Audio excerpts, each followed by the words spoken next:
마더와이즈 지혜 넷째 주 다섯째 날입니다. 아내의 역할. 기도로 시작하기. 주님, 제 마음을 빚으시고 다듬어 주셔서 제가 남편을 위한 깊은 사랑의 그릇이 되게 해주세요.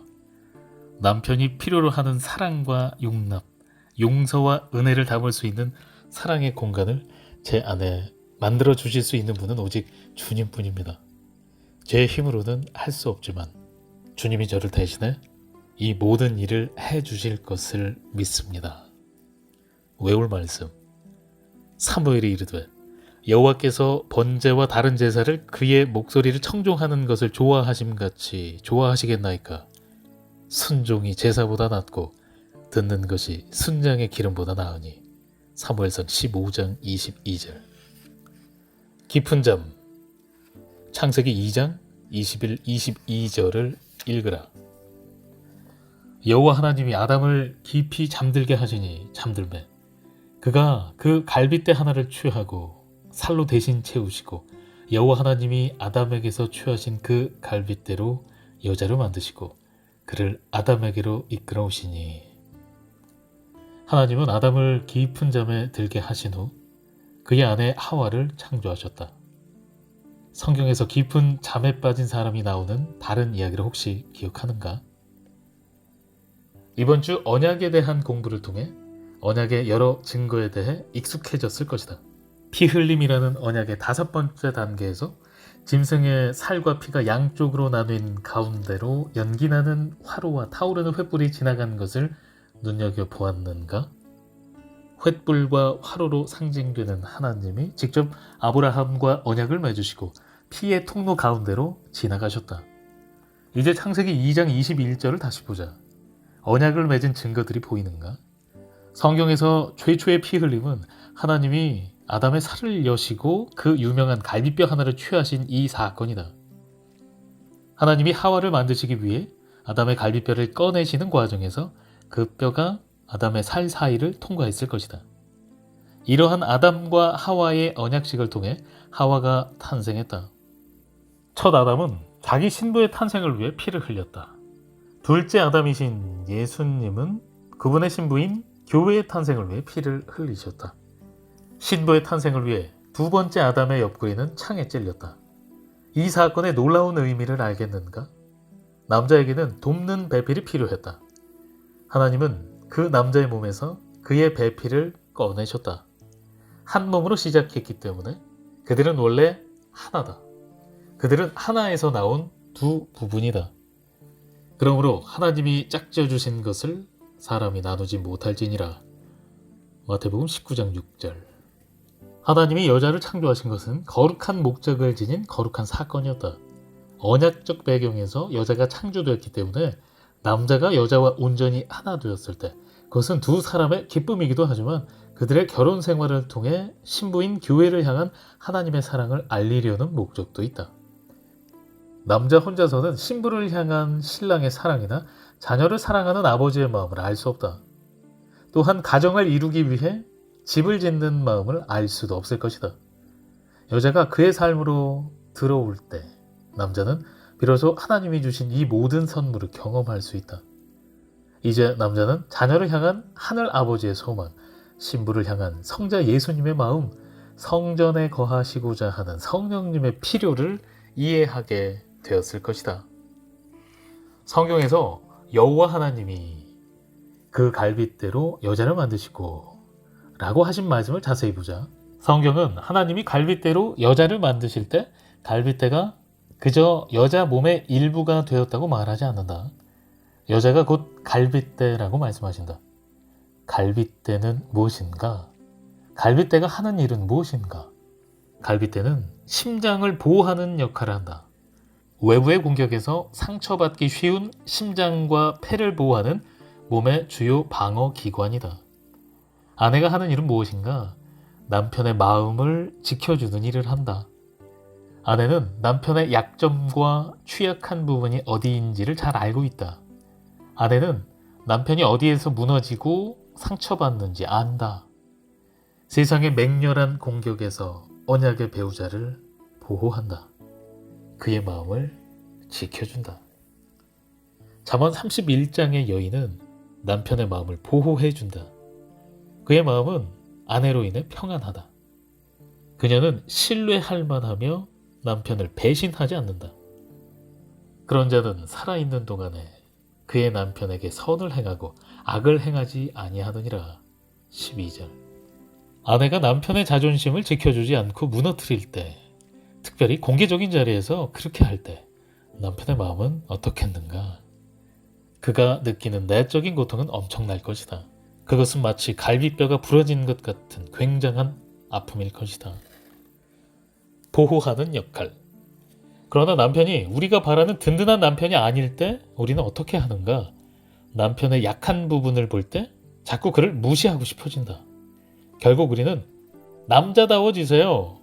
강해져요. 나를 보호해줘요. 약해지지 말아요. 당신이 나약하고 기운이 없으면 불안해요. 라고 말하고 싶어진다. 남편이 약하고 불안해 보이고 믿업지 못할 때 그를 조금 또는 많이 괴롭히고 싶어진다. 남편의 약점을 공격하거나 지적하고 가르치려 들면 그는 자기를 보호하기 위해 남자로서 허세를 부리려 하거나 대화를 거부하려 할 것이다. 그렇다면 약한 심장을 보호하기 위해 갈빗대는 무엇을 하는가? 갈빗대는 절대로 날카로운 끝으로 심장을 찌르지 않는다. 갈빗대는 제자리에서 심장을 보호하고 지킨다. 누군가 심장을 해하려 한다면 먼저 갈비뼈부터 부러뜨려야 할 것이다. 우리는 남편에게 성령의 역할을 대신할 필요가 없다. 다만 우리는 그를 위해서 열심히 기도하고 그의 인생에 하나님의 역사를 보여달라고 기도해야 한다. 또한 남편에게 중요한 문제를 전달하기에 알맞은 때와 장소와 방법이 있다는 것을 명심해야 한다. 잠언 31장의 여인처럼 남편에게 선을 행하고 악을 행하지 않으려면 어떻게 해야 하는가? 먼저 스스로 겸손히 낮추라. 그런 다음 남편을 보호하고 지원하는 자신의 역할을 겸손히 받아들이라. 남편에게 복종한다는 것은 자신을 남편의 권위 아래에 둔다는 의미다. 결정할 일이 있을 때 최종 권한은 남편에게 있다. 말하지 않고도 구원받게 하는 법. 베드로전서 3장 1절을 주의 깊게 읽어보자. 하나님 말씀에 순종하지 않는 남편일지라도 그에게 착한 아내가 되어 그의 필요를 들어주라고 분명히 말씀한다. 남편은 말이 아닌 아내의 경건하고 순종적인 행동을 지켜보며 결국 구원받게 될 것이다. 남편과 나는 이것을 직접 체험했다. 결혼 초기에 나는 남편에게 기도 생활을 시작하고 성경을 읽자고 요청했다. 11조도 시작하고 싶었다. 남편은 그리스도인이었지만 내가 요청하면 할수록 더욱 완강하게 거절했다. 내가 해야 할 일이 점점 많아지면서 나는 결국 그를 영적인 사람으로 만드는 것을 포기했다. 나의 멘토였던 선배들은 남편에게 순종하며 그를 위한 기도를 시작하라고 권했다. 우리가 자주 싸운 두 가지 문제는 돈 문제와 집안일 때문이었다. 그는 내가 돈을 아껴 쓰고 요리에 더 정성을 쏟아주기를 원했고 나는 더 자유롭게 돈을 쓰고 요리에 쓰는 시간을 아끼기 원했다. 나의 순종 수업은 거기서부터 시작되었다.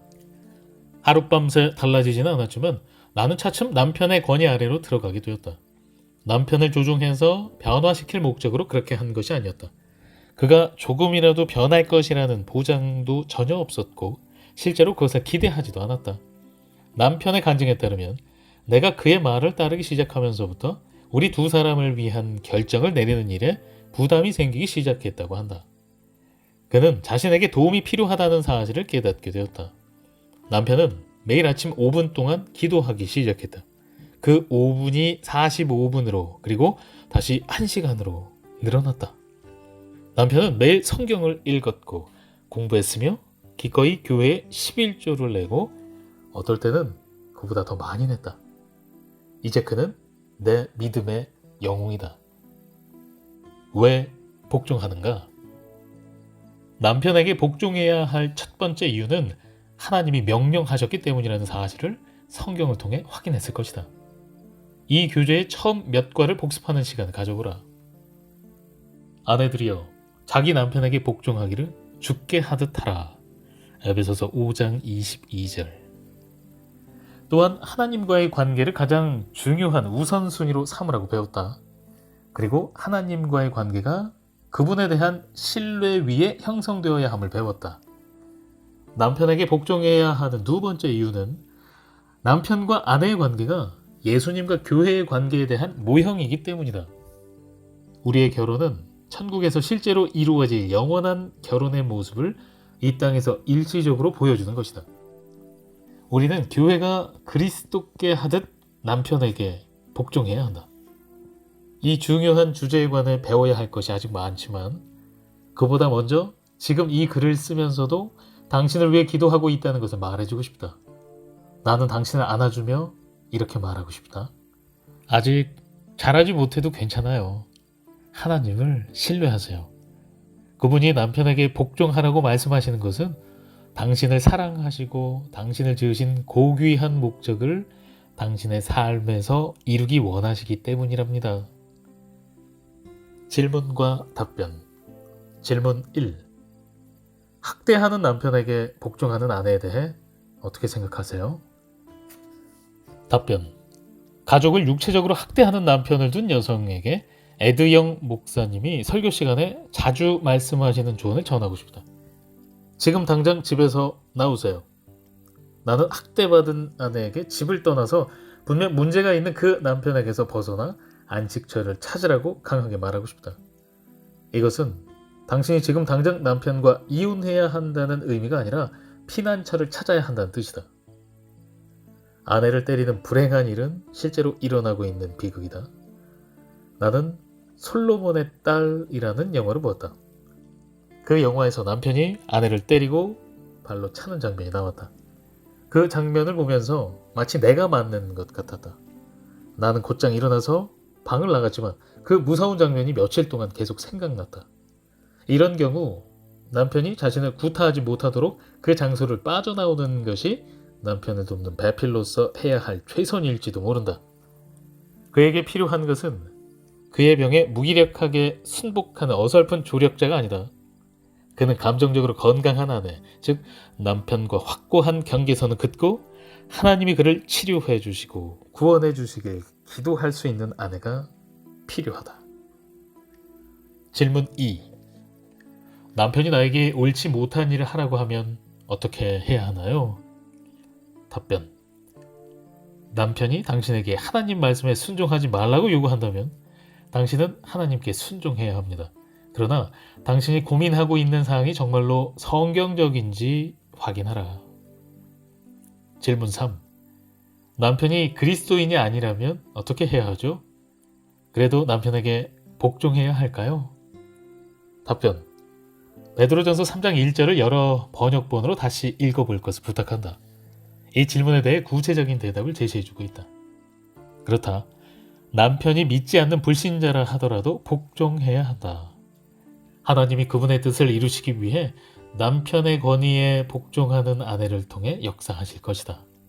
이 말씀은 아내가 남편에게 복종하면 그가 구원을 받을 거라고 보장하지는 않는다.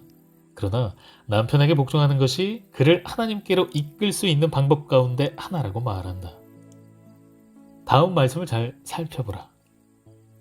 너희의 두려워하며 정결한 행실을 봄이라. 베드로전서 3장 2절.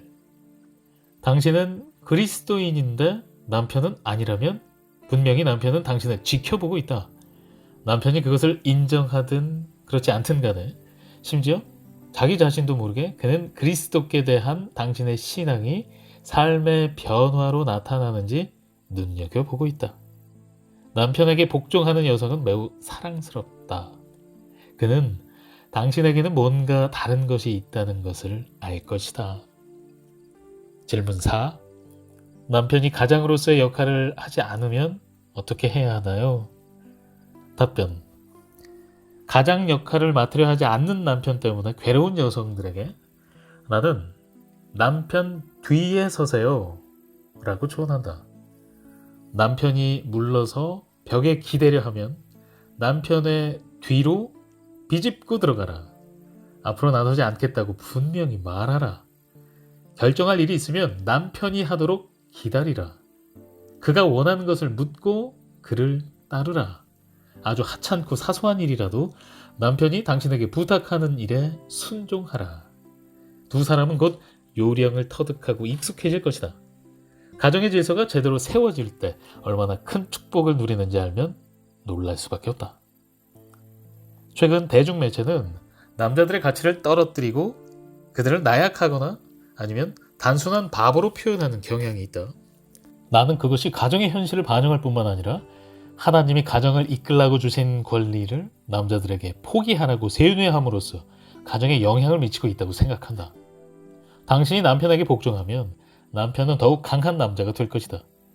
하나님이 그에게 부여하신 역할을 감당할 수 있게 되는 것이다. 남편에게 복종할 때 나타나는 또 다른 이점은 남편이 더욱 매력적으로 보이고 당신도 남편에게 더욱 매력적으로 보이리라는 것이다. 하나님은 가정의 질서를 세우실 때 이 점을 알고 계셨다. 질문 5.